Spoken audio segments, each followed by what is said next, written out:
আসসালামু আলাইকুম।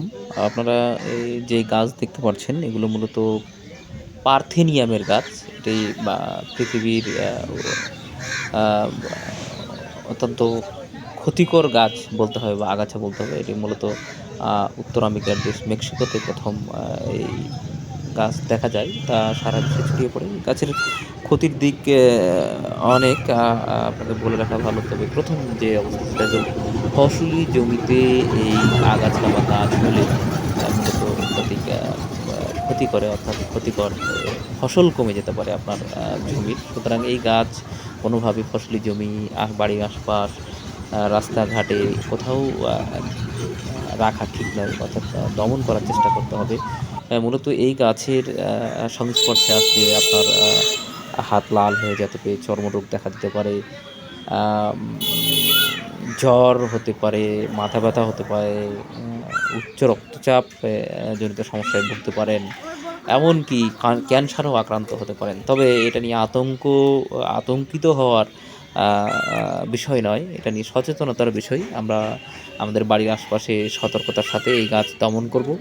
আমরা সবসময় চেষ্টা করব আমাদের বাড়ির আশপাশ আগাছামুক্ত পরিষ্কার রাখার। যাতে আমাদের ছোট্ট সোনামণিরা ক্ষতিগ্রস্ত না হয়। মূলত এই গাছ নিয়ে আ আ ছোট শিশুরা খেলা করতে পারে। সুন্দর দেখতে ফুল হয়। আমরা সচেতন থাকবো আমাদের এই আগাছা দমনের জন্য। অনেক বেশি সচেতন থাকতে হবে। আজ আমরা এই আগাছা সম্পর্কেই জানি এবং এই আগাছা এগুলো দেখতে অনেকটা আ কি বলে স্থানীয়ভাবে আমরা বলি ভাঙের গাছের মতো। আবার কেউ বলে যে আ এগুলো গাজরের গাছের মতো, কেউ বলে ধনিয়া গাছের মতো। সুতরাং আমরা ভুল করে আমাদের গবাদি পশুকে এই গাছ খাওয়াতে পারি। তবে এটা এই বলা ভালো যে রাস্তার ধারে ফসলি ক্ষেতের আশপাশে এগুলো জন্মে এবং আমরা দমন করব। চলুন জানা যাক স্থানীয়রা এই গাছকে কিভাবে চেনে?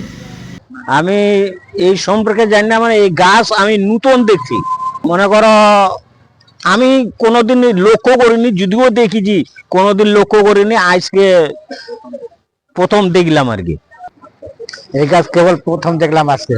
না, এই যা ক্ষতি করে এটা আমরা জানতাম না। তবে জানলে আমরা হ্যাঁ এটা বিকল্প করতাম, আমরা তুলে ফেলতাম।